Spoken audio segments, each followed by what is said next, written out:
I am Dr. Munir, as I am introduced by Dr. Ravul Jindal. So, my topic is debridement and how we do debridement. Debridement is an integral part of the wound management, and clinicians' ability to assess the wound and select proper debridement technique is as critical as addressing all aspects of wound management, including vascular assessment, offloading, infection control, and selecting the appropriate wound dressings. Approximately 15% of the patients with diabetes will develop foot ulcers, and among them 10 to 15% will go ultimately to amputation. So debridement is the removal of necrotic tissue, foreign body, bacterial growth, callus, wound edge, and wound bed tissue from the chronic wounds in order to stimulate the healing process. So debridement helps in stimulating the conversion of chronic phase into acute phase by the removal of cells that are not responsive to the endogenous stimulant. Debridement is used as a standard wound treatment for diabetic foot ulcers. So there are different methods of debridement. One is mechanical and the other is non-mechanical. In mechanical, we do surgical debridement, wet to dry debridement, and biosurgical. And non-mechanical include enzymatic preparations, polysaccharide beads, and hydrogels. So mechanical is surgical. The technique is simple. And requires the use of sterile scissors, a scalpel, and it definitely requires a sickle to prevent the ulcer enlargement. It is quick, but the disadvantage is it will make ulcer bigger. So other is wet to dry. In this type of debridement, we make the wound wet by moist dressing so that it hardens and remove the bacterial growth and other necrotic tissue. It allows removal of necrotic tissue. It's inexpensive, but so biosurgical method is we use maggots, the green bottle fly maggots, which will eat the necrotic tissue. That is biosurgery. You can see maggots here.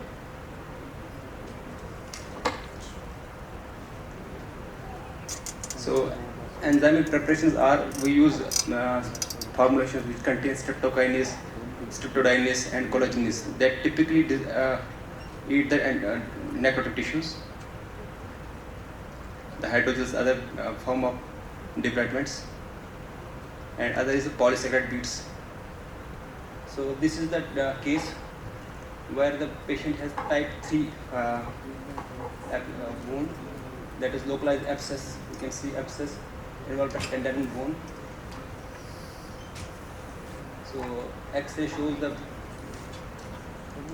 is osteomers of the distal phalanx. So first of all, we will remove all necrotic tissue, dead tissue around the wound to see the extent of the ulcer.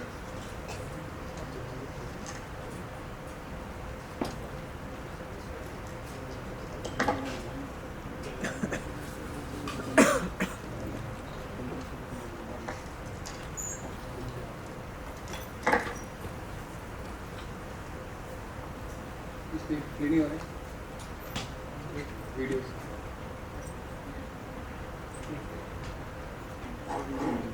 पहले वाला ये वाला.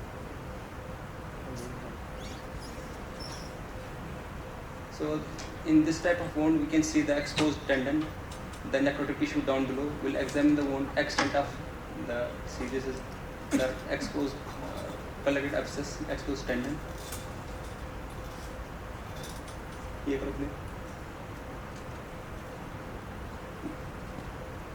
So in diabetic foot, the infection travels along the tendons. So we have to see the involved tendons and remove the infected tendon. So we are here, we see the involved tendon, remove it from the wound. See the extent, we have to remove it from proximal to distal, so that will remove all the infection. So after removing the tendons, we will see remove the necrotic first, then necrotic bone.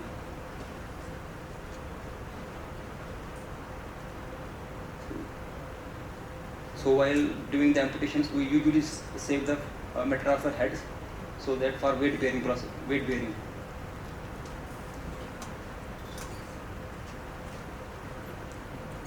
And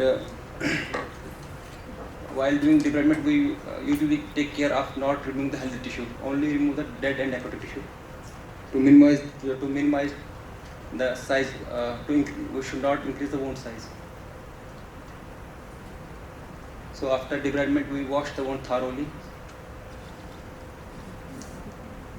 After washing, we can assess whether to close partially or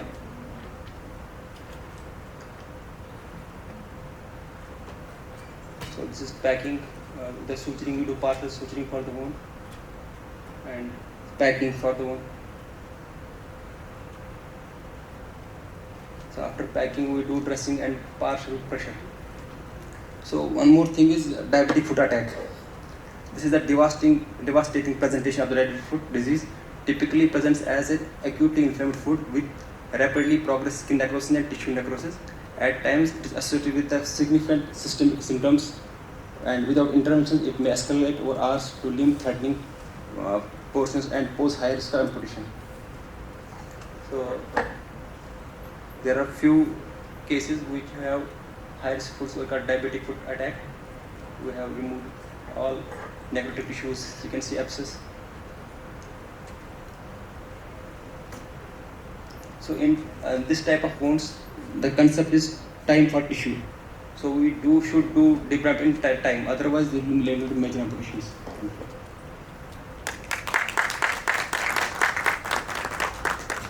Dr. Munir, please come have a seat. Yeah, we'll have questions answered after all three talks. And I'd like to invite Dr. Surinder Makar. So Surinder Makar and me, we were both trained in surgery together in PGI in 1995, and he's working as an amazing plastic surgeon here in the city. Thank you, Surinder, for joining us.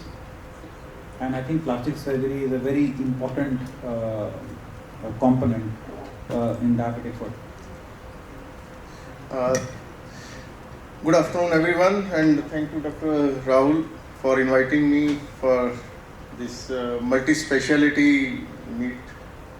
And I hope I will contribute to the audience and contribute to the better diabetic foot management. So, role of plastic surgery in diabetic foot management. So it is not just putting skin grafts or flaps. Whenever we find a foot ulcer, cause is more important rather than cover, because we can't just put cover and forget about the cause, and obviously it's bound to recur. So cause is important and we need to tackle that cause.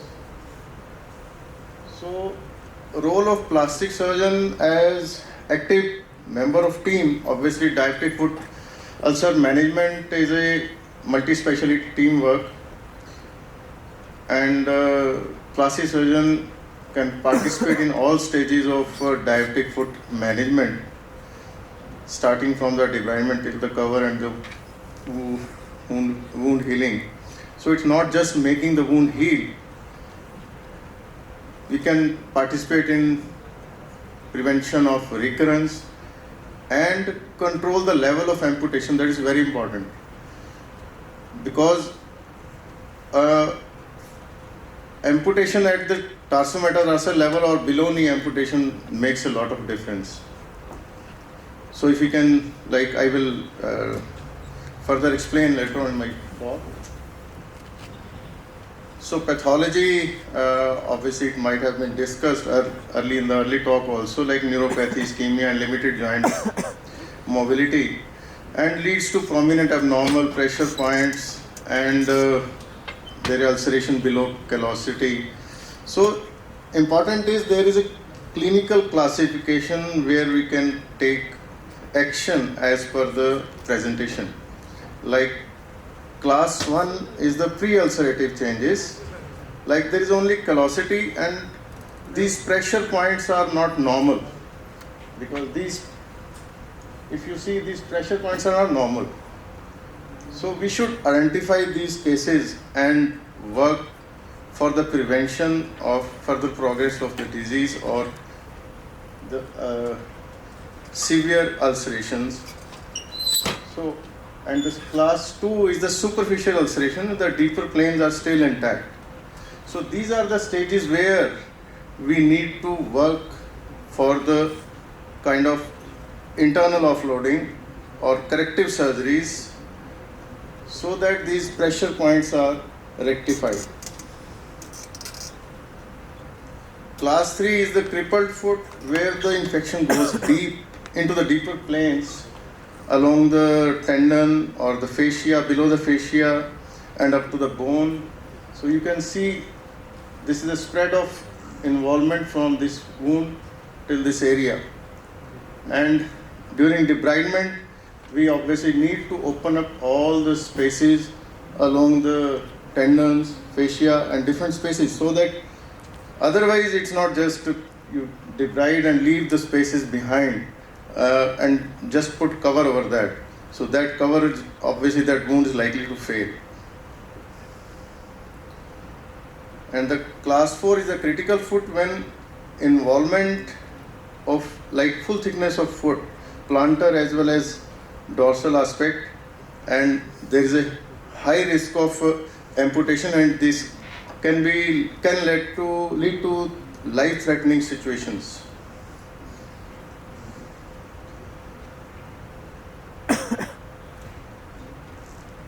As you know, the peripheral neuropathy is a contributory component. So the pain, paresthesia and numbness in distal lower limb, and there is a component of compression neuropathy apart from metabolic neuropathy. So if obviously some cases they have clinical evidence and the evidence on the basis of investigation that there is a compression of nerves along the tarsal tunnel, and if we, because this nerve, this plantar foot is supplied by medial foot, medial plantar, lateral plantar, tibial nerve. This is the most of the sole is supplied by the tibial nerve. So if we identify those cases, we can decompress them timely and save the foot. So this is the tarsal tunnel area where we can decompress it. But decompression as per se whole is obviously all the patients, they are not same. It's only the compression neuropathy which can be improved. Various studies are there which show that there is a 85% of improvement of symptom after tibial nerve decompression, or improvement in sensibility, sensory impairment, or protective sensations, or it improves the microcirculation, or plantar sensation, prevent ulcers and their associated complication, and there is significant improvement of intraoperative EMG immediately after decompression. So obviously it is related to the specific, those compressive neuropathies. And nerve conduction velocity is improved. It takes time, 18 months after the decompression. So meta-analysis of such studies was done, and observational studies show the improvement after decompression, and the tibial nerve release is in the tarsal region was the most effective procedure. But the randomized control studies, they show non-significant improvement following surgery, because they used sham surgeries also. There are many studies done to randomize, but it showed some improvement, but it's not a clear-cut improvement in all cases. So other is internal offloading. Dr. Chandan has already explained about the areas where the pressure points, abnormal pressure points are there. So we'll have to identify those pressure points, and I'm not focusing too much on internal offloading, just mentioning it. So depending upon the callosities or pressure point on toes, forefoot, midfoot or hindfoot, we'll have to do offloading. So our role mainly in the class 3 wounds, when the infection has spread deeper in deeper planes along the tendons and the fascia. So adequate debridement, as my previous speaker also focused on the debridement. So we'll have to open up all the tunnels, spaces. So adequate debridement is the key. And we'll have to have relook and adjunct treatments like negative pressure wound therapy. And then when you are sure enough that there are no deeper infection or so collections, only then you go for the cover. And obviously cover depends upon what kind of structures are exposed. So NPWT, I won't focus it, and artificial dermal matrix, there is a definite role in specific areas where basically these help in the bridging of the granulations, so that some vital structures or small part of bone is exposed. It's only small areas where otherwise it takes lot of time, and if the bone or tendon is viable, these dermal matrices can help to bridge the cover. So we should use these products very judiciously. It just not that lot of tendon is exposed and you put dermal matrix and it will get covered. Only the linear small areas where these structures are exposed and you have, and it is surrounded by viable tissues, only then it can bridge. So now I come to the cover, like split graft or flaps, which can be pedicled, like local or regional, or free flaps like microvascular or even super microvascular surgery. So we use the basic reconstructive ladder, where like you all might have read about that, the primary closure or skin graft or local flap or free flap. But in specific situations we use kind of elevator, like when the structures are exposed and you don't have any local tissue, then you can straight away go for microvascular tissue transfer as a free flap. So I will just share with you one case, and you'll take through the journey of that case, which I have around 9 years of follow-up. So this is one case of diabetic foot, adult patient, involving both plantar and dorsal aspect, uncontrolled diabetes and inflammation spreading into the whole foot. So we took up for the debridement, like on the dorsal as well as the plantar aspect. We will relook after 24 hours, then re-debridement, and 3 negative pressure wound therapy dressings.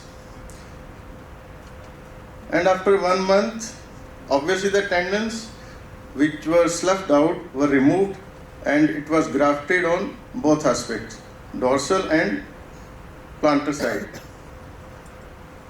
So now after 3 months of grafting, there appeared a small pressure point apart from just adjacent to the skin grafted area. So he was put on for offloading footwear and customized foot. But whatever, he used to stay in Bombay, so he did not turn up for follow-up, but even then he was in touch. So, but he was not comfortable with the foot external offloading. So he came after 1 year with deep ulcer. So we planned flaps local flaps which were available. So they were transferred and wound got healed. So now patient recently, just 2 weeks back, he turned up. So after 9 years, the dorsal side is all set, but on the plantar side there is a small wound, but it is very superficial, but adjacent to it there is a bone which is causing pressure and which is not allowing this small wound to heal. So now a patient is planned for internal offloading. So the purpose of showing this case was to have the idea how the wounds they progress and what kind of treatment we can offer or suggest as per the stage. Is just to mention for the other local flap, medial plantar flap for the heel defect, and as I had mentioned for that reconstructive elevator. This is for specific conditions where we need to use microvascular transfer because it promotes wound healing by providing vascular tissue and it supplements blood supply to the ischemic zones and venous drainage to areas with venous insufficiency and minimizes amputation and preserves the length. So that is the advantage of free tissue transfer. And obviously it provides better contour for possible ambulation. And any artery can be used with good visible pulsatile flow, and a named or sizable artery is preferred, and minimum velocity if we are using duplex then minimum 15 centimeter per second, and end to side anastomosis is preferred, and site and vessel dependent on the location of defect and type of flap, length of pedicle, positional convenience and surgeon preference. And obviously we should anticipate problematic vessels due to high prevalence of calcification even without clinical vascular disease. Like this is the ulcer on head of fifth metatarsal with osteomyelitis. So it was debrided and radial artery forearm flap was put on and it was hitched to dorsalis pedis pedicle. So it's after follow-up. This again a 51-year male driver with 3 years of recurrent ulcer. ALT flap was put. This is 3-year post-op. This is again a case of IDDM with ulceration, repeated cellulitis and debridement, and ALT flap was put. This is a grafted area which history of repeated breakdown, debridement and ALT flap. ALT is anterolateral thigh flap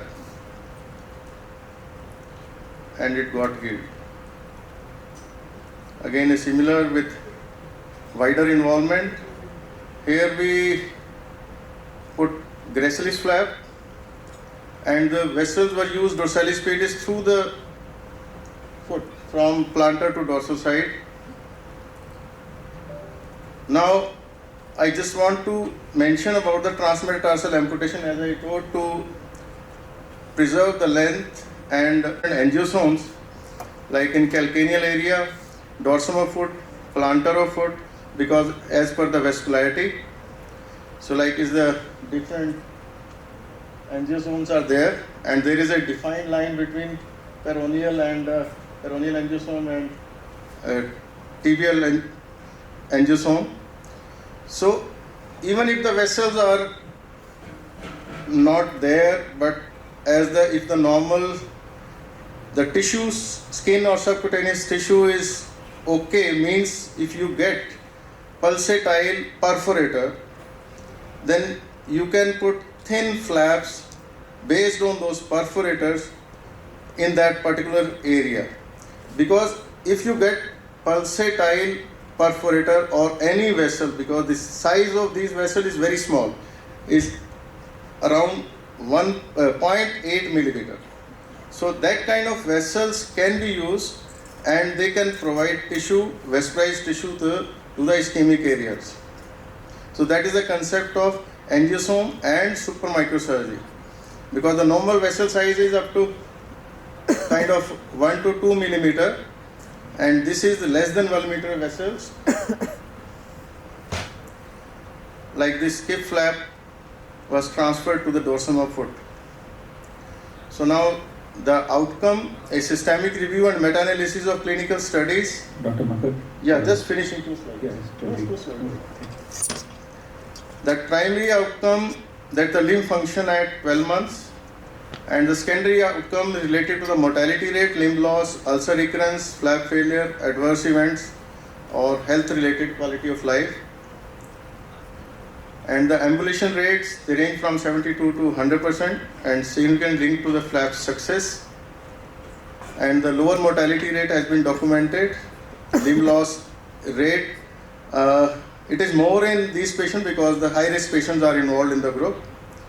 And the failure rate also around less than 10%. And ulcer recurrence rates are reported in different studies up to 0 to 37.5%. And further research is, there is no consensus on what is the optimum flap, but various novel approaches like perforator to perforator anastomosis, chimeric flaps, neurotization, because these are all soles or ulcers without sensations. So neurotization of flap can help, and the functioning reconstruction and simultaneous orthoplastic procedures approaches can be used. And here just I want to tell about that there is a noble cause for the patients, one patient with the deformities. So I just request you all of you, for needy patients, for burn deformities, if they find any patient, can send over for free treatment. Thank you. Thank you. Thank you, Dr. Makar. Please come and have a seat. Now I'd like to invite Dr. H.S. Maan. He's the leading neurologist of the Tri-City, and he's going to talk about what investigations we should do to diagnose diabetic neuropathy, because we all know that diabetic neuropathy is the key to all these problems what we're talking about. So, if we can diagnose it early, and and what treatment we can do, that will be the best. After such complex surgeries, I think let's take a breather. Let's go to some basics. So I'll be discussing about diabetic neuropathy. I'll be discussing about the symptoms, signs and investigations to be done in patients who got diabetes and whom we suspect to be having diabetic neuropathy. So what is the definition? What is diabetic neuropathy? So the definition is the presence of symptoms and or signs of peripheral nerve dysfunction in patients with diabetes after the exclusion of other causes. So this is very important. We must exclude other causes. If the patient's got alcohol intake along with diabetes, it could be contributing to the peripheral neuropathy. There's B12 deficiency, there is hypothyroidism, there is CKD, or patient has got vasculitis, has got underlying HIV, then those could be contributing factors to neuropathy. So we must always exclude these other treatable causes before we label the patient to be having diabetic neuropathy.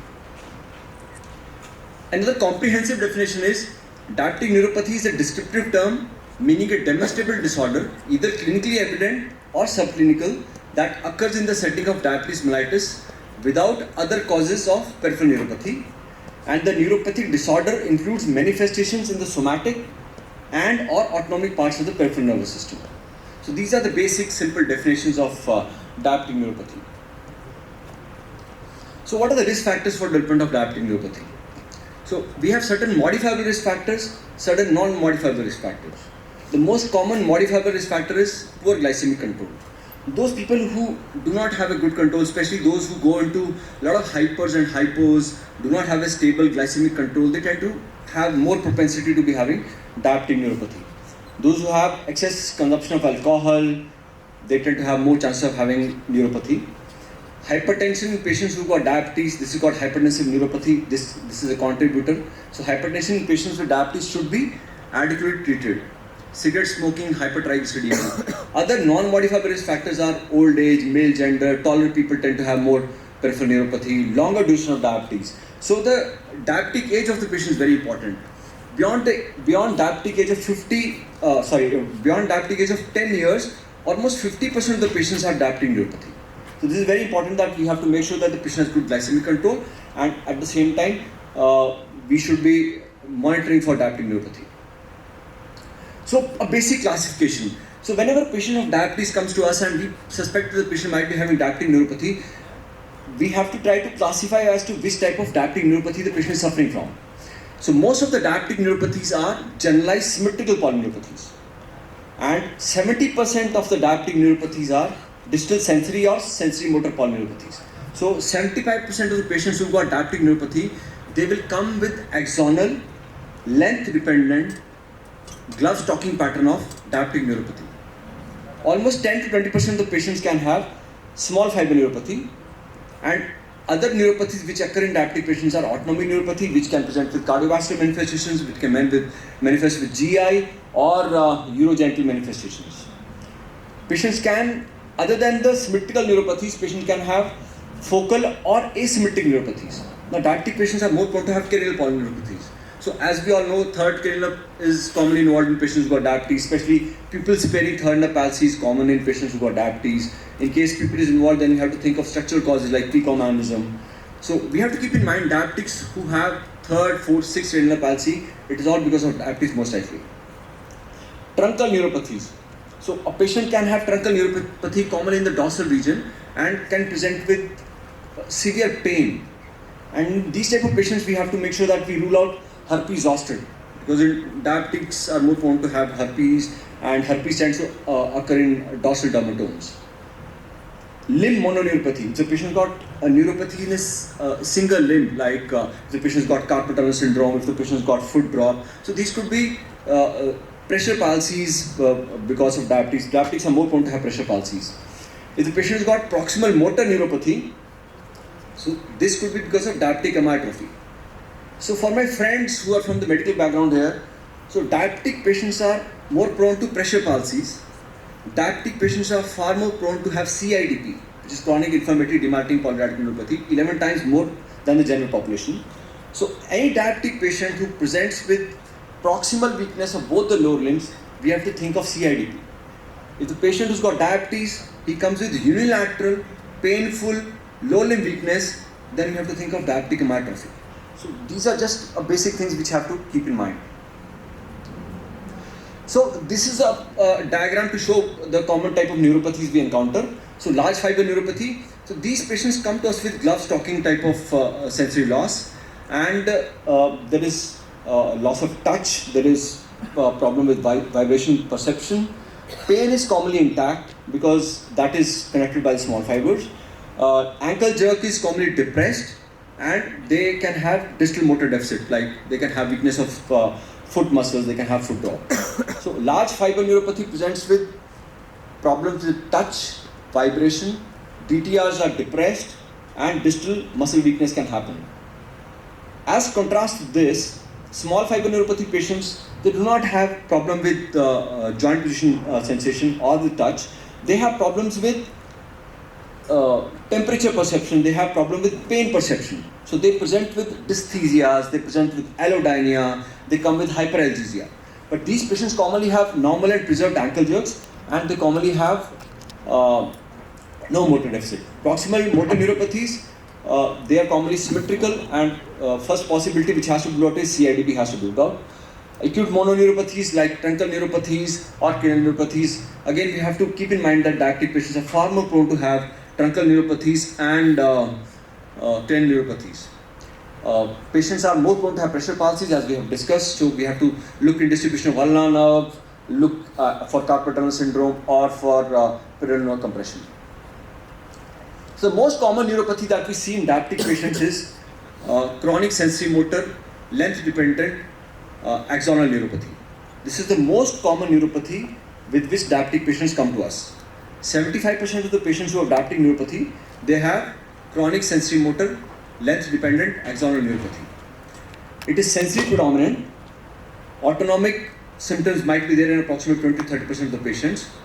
There is minor involvement of distal muscles of lower extremities. It's length dependent, and typical classical teaching which we have, this is sensory glove stocking type of distribution, sensory gloves. So whenever the patient has involvement of sensation till mid thigh, by that time the patient starts having symptoms in the hands. So this is typical glove stocking presentation.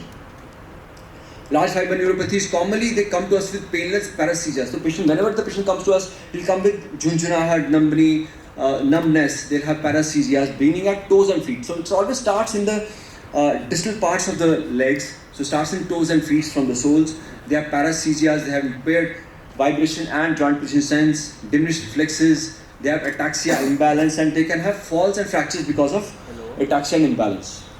In contrast to this, small fiber neuropathy patients, they tend to come with burning feet syndrome. They come to us with deep lancinating, stinging pains, they have allodynia, dysthesias, they have a lot of pain, and the pain tends to worsen when the patients tend to be in resting position.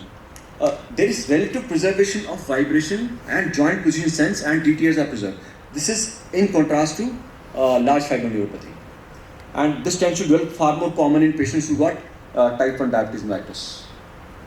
So whenever a patient of diabetes comes to us, before jumping on to the conclusion that the patient has got diabetic neuropathy, we have to ask ourselves, is it a case of diabetic neuropathy, or is it a neuropathy in a diabetic patient?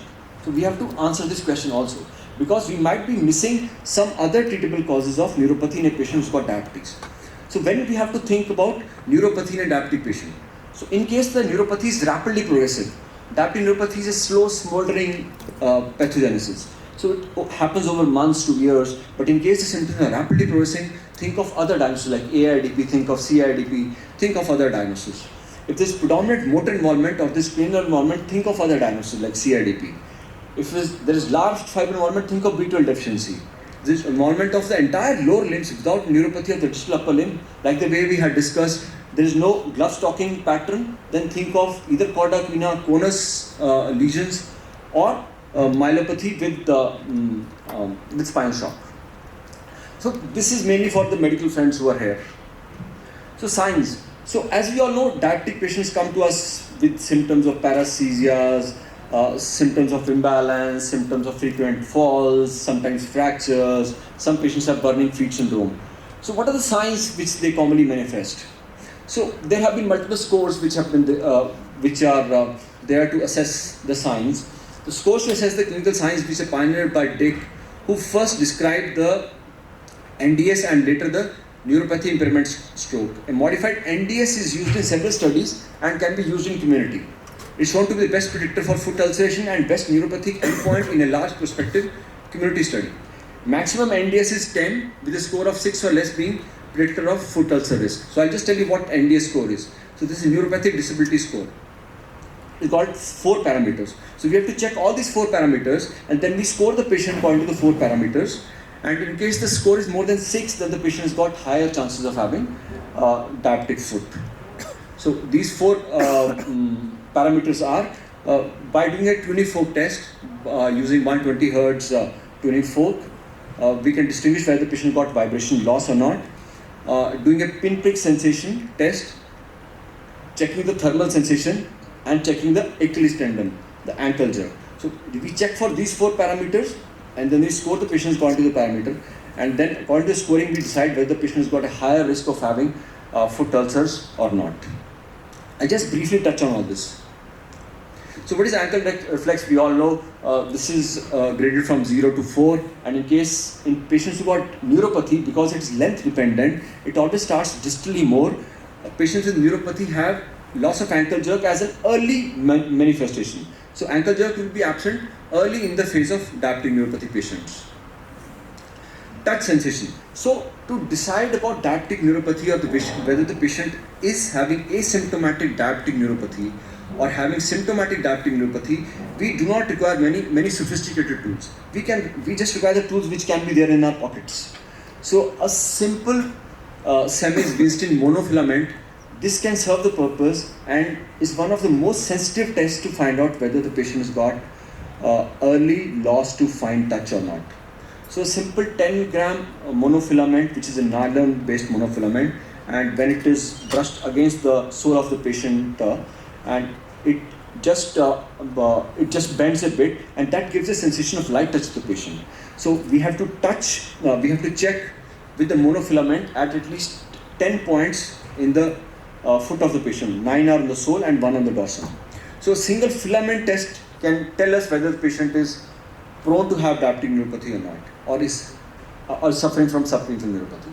Neuropen combines the testing for both large fiber and small fiber. So we have an interchangeable 10 gram monofilament. Along with that, we have an instrument for assessing pain sensation. So a single instrument has got both. So we can check for large fibers and we can check for small fiber neuropathy also. Vibration. A simple tuning fork, 120 Hz standard tuning fork, can tell us whether the patient's vibration sense is intact or is impaired. It's an easy and traditional way to test vibratory sensation. So these tests are screening tests for diabetic neuropathy. So whenever a patient comes to us, we must be screening all these patients for potential diabetic neuropathy, and screening should be done annually. At least once a year, we should always screen these patients for diabetic neuropathy, even if it is subclinical. A simple tuning fork test using 120 Hz standard tuning fork can be used to is a useful tool for screening for diabetic peripheral neuropathy. An abnormal response is identified when the patient tested failed to perceive the vibration sensation while the examiner can. So this is a very simple method. So for large fiber, we have to check with the monofilament and with the tuning fork. These are simple clinical tools which we can do in our own clinic, in our own OPD chambers, and we can check for integrity of the large fibers. Then we have certain instruments like biophysiometer can be used to check for vibration perception threshold, and in case the threshold is beyond 25 microvolts, the patient has got early diabetic neuropathy. So these are few modalities to check for diabetic neuropathy. So I'll just touch upon electrophysiology. Now these are the screening tests. Okay, so whenever a patient of diabetes comes to us, we screen them annually to check for screen for diabetic neuropathy. Now, what is the gold standard test for diabetic neuropathy? The gold standard test is electrophysiology. The patient is sent to nerve conduction lab to decide as to whether the patient actually has got neuropathy, yes or no. If yes, then what is the severity of the neuropathy? 2, 3, whether the neuropathy is axonal or demyelinating, and to have an objective evidence of neuropathy which can be compared later on after a few months in case we have to compare the progression of the disease. So NCV is only gradually diminished in diabetic neuropathy patients with an estimate of loss of 0.5 meter per second per year of nerve conduction velocity. It's a sensitive but non-specific index test. It can detect subclinical deficits, it traces the progression, and it can reflect the pathology in large axons. Again, this is not good for small fiber neuropathy, it's good for large fiber neuropathy. So it is not just nerve conduction velocity, it's nerve conduction study. So we have to check for amplitude, we have to check for area, we have to check for duration and peak. I will not go into details of this, but I'll just show you, this is the way nerve conduction study is reported. So we have latency, distal motor latency, onset latency, amplitude of the fibers, amplitude of CMAP, duration and the recovery. In patients who got diabetes, commonly the amplitudes drop, the velocity stays the same, and there is no increase in latency also. So this is just briefly about the nerve conduction. So this is the algorithm. I just have last 2-3 slides. This is the algorithm for patients who got diabetes and in whom we suspect them to be having diabetic neuropathy. So if the patient has one or more screening tests which are positive for diabetic peripheral neuropathy of limbs, if the tests are normal, so patient comes to us, we check with monofilament, we check with tuning fork. If the tests are fine, we screen the patient yearly for subclinical diabetic neuropathy. If the tests are abnormal, then the patient is sent for nerve conduction study. If the nerve conduction study is normal, then the patient potentially is suffering from small fiber neuropathy. If the NCV is abnormal, then the patient has got a confirmed diabetic peripheral neuropathy. So my take-home message is, Diabetic neuropathy occurs in approximately 45 to 50% of the patients, especially with an old diabetic age. If patients got a sustained diabetes, especially with a very brittle diabetes lasting more than 10 years, patients got a high chance of having diabetic neuropathy. Metabolic and vascular factors are implicated in pathogenesis. Most common type of diabetic neuropathy is distal symmetrical sensory motor polyneuropathy, and in all diabetic patients, we must ensure that we exclude non-diabetic etiologies. We have to stabilize glycemic control, and there are few drugs which are targeting pathogenic process and which may be available in the near future. Thank you so much for your attention. Thank you, Dr. Mon. Dr. Mon, please, if you can join over there, please. And I'll start with you only. My interest is always for prevention and going to a very basic. Of course, we will ask you for help and everything. But tell me something. What will be the tests you think, let's say, in a village or in the primary healthcare center or anywhere? So, what are the tests general physicians and everybody should do? What will the tests you recommend to diagnose an early neuropathic fault? As we had discussed, Dr. Ravul, the very simple and basic test which can be done by screening in our own chamber, and we can keep in our pockets.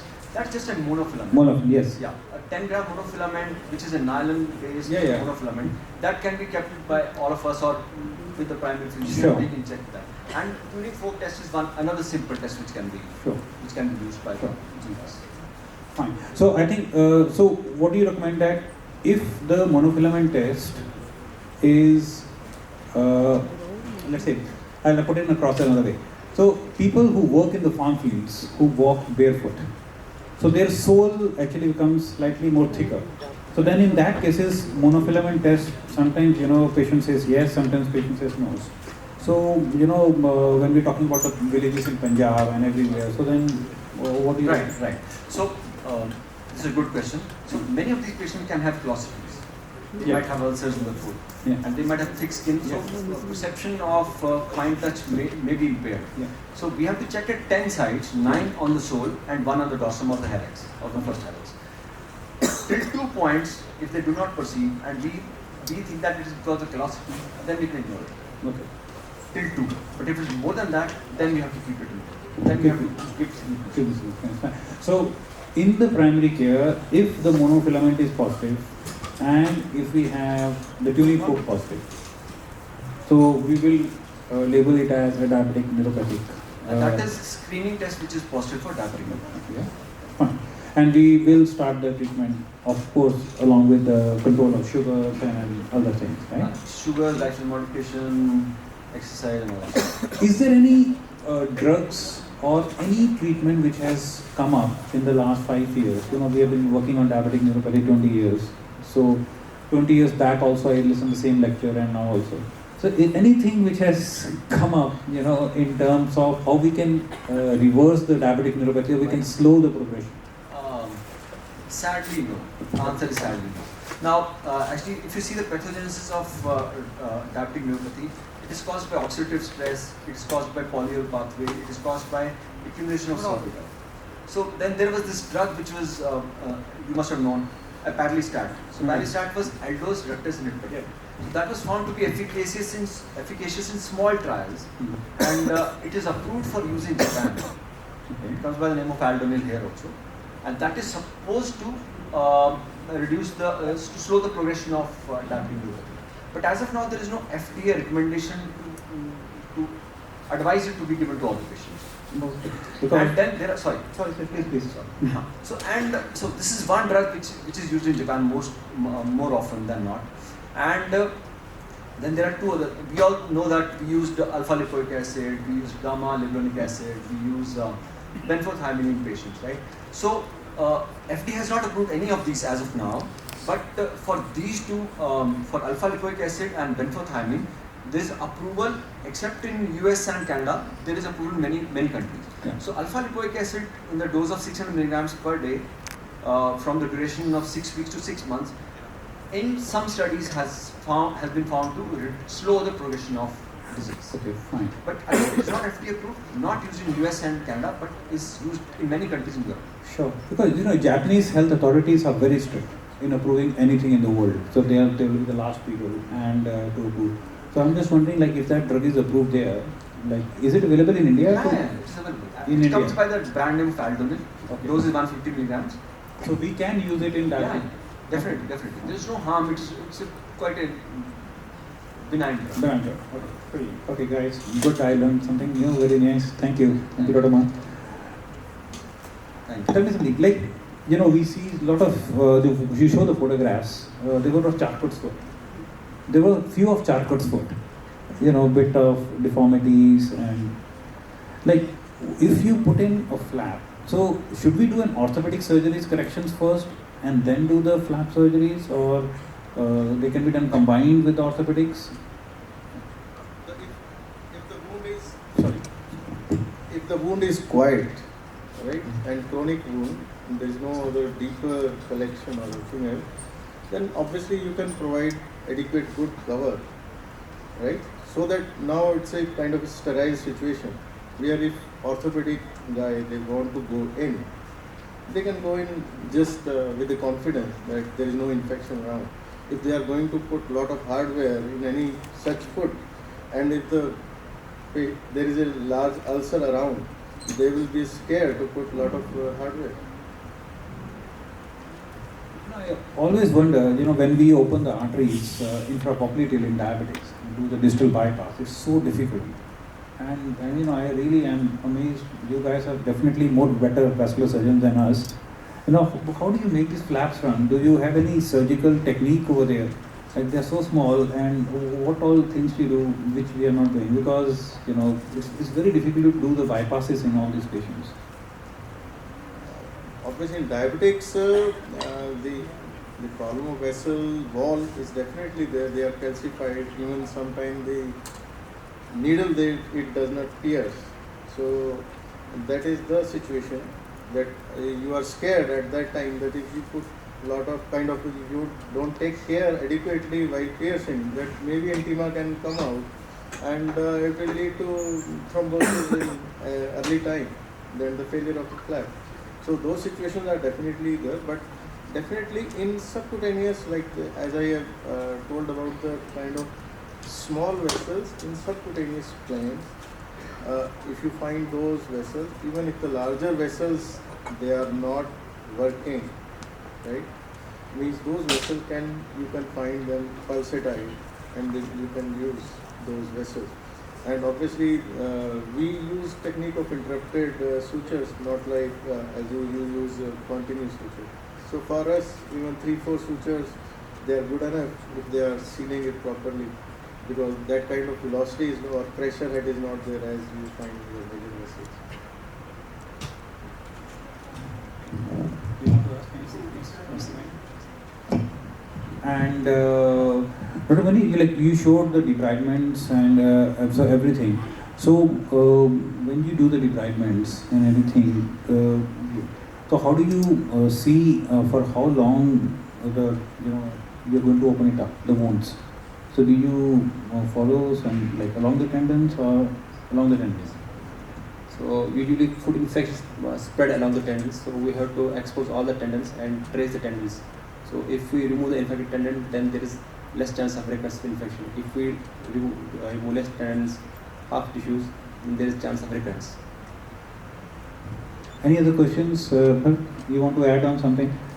Your services are required in every patient's, neuropathic foot, post-plastic surgery, post-debridement. Debriding, and you are doing vascular work, means PTA for dilatation also. So do you expect that foot to be covered with the tissue on those recanalized vessels? So there are two types of wounds. One is neuroischemic and ischemic wound. If wound is ischemic, so usually revascularize first. With the endovascular and distal bypasses. Without revascularization, we don't do debridements. So it should be proper vascularity before doing debridements. The question is, once you've done the revascularization, once you have done the debridement, So how that wound will heal? So do you do any therapies, or do you need any plastic surgery helps, or do you take any orthopedic help, or how do you make that wound heal? Usually we rely on our dressings, like back dressings, and after doing back dressings we do some skin grafting, but not flaps. Not flap. So why don't you go for the flaps? So why not flaps? Our wounds usually heal with bags. I think it's a very good question Surinder has raised. Why not flaps? So when we started the diabetic foot, and if you remember I talked to you, please join for this and start doing the flaps, because you need a very good flap surgeon. And Surinder is a very good flap surgeon, I know. So we need a good flap surgeon where the success rate in the normal flap should be more than 95%, you know. Then only the diabetic foot flap will work. So otherwise, if you raise in a diabetic foot patient where already there is a wound, infection settings, and you also make another wound to create a flap, and the flap fades, like, you know, so then, and also the cost is another very big problem. Most of the patients are, you know, maybe we don't get very rich patients, but a lot of these patients, they are not able to afford even the primary vascular interventions and diabetic foot angioplasties and debridements. But there are certain group of patients who can afford and who are there, and if you are ready to provide the services, and we will send the patient to you. No, please, really very important. Discussing at a forum, obviously we should go for whatever the best for the. That's what I guess. Yeah. But you should be ready to take the challenge, because it's not easy surgery. Flap surgeries are not easy. They are very long. It takes a long time, and it's a lot of care. And if they block, then you have to go back again. Like it's not an easy job. I'm just telling you, if you are ready to take that, then it is a kind of when you do revascularization, there is a small window. Yeah. If you are doing angioplasty, they are likely to re-stenose or block maybe within 3 to 6 months or maximum up to 1 year. So you have some narrow window when you can take action. That's a very good point, that if you're doing a revascularization, you want to do a flap, you should try to get it done as early as possible, as soon as the infection gets cleared up a little bit. Bharat, please. Yeah, I want to just ask you a question about post-revascularization. Sir, or Rahul. Post-revascularization. So when you just plan for the debridement at instantly post-revascularization, or you just have some gap over? No. We actually, long time back, we do everything in one setting, everything. Okay. So like on table revascularization, as soon as we stitch the sheet in, we do the debridement, same time, everything. So before that you assess what is the flow perfusion to that area, or? It's on table. It's on table. Yeah, because it's doing an angio, and Doppler is there. So like angioplasty, Doppler, velocity tap, stitch sheet and debride start. So like at the same sitting, everything is done. So, and normally we discharge the patient next day, morning or next morning, like 24 to 48 hours. So when do you see the wound is just getting better? Yes, so next morning we open the wound, and because it's really revascularized wounds, they really bleed a lot. So 24 hours compression is required. Next morning we open the wound, so we either do the primary dressing if it's a small wound, or if it's a big wound, more than 5 centimeters, 10 centimeters, we put in a vac and put the patient on IV antibiotics and the patient's home. What is about the antiplatelet technique? You stop that, or no, continue, full dose. Full dose, like triple dose. Aspirin, angioplasty, clopidogrel and anticoagulation. So full dose, so wounds don't bleed.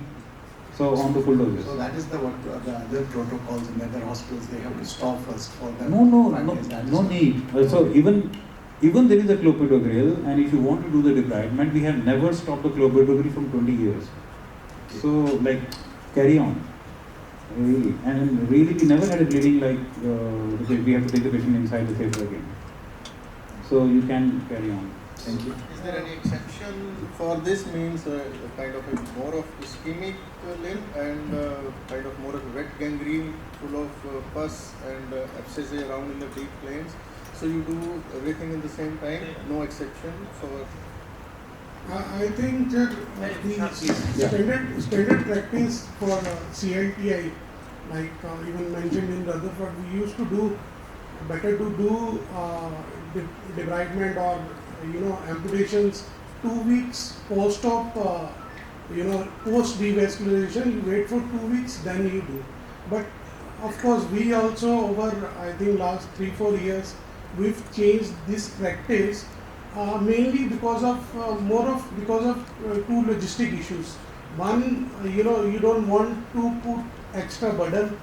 So doing both the things in the same sitting, patient financial burden is decreased.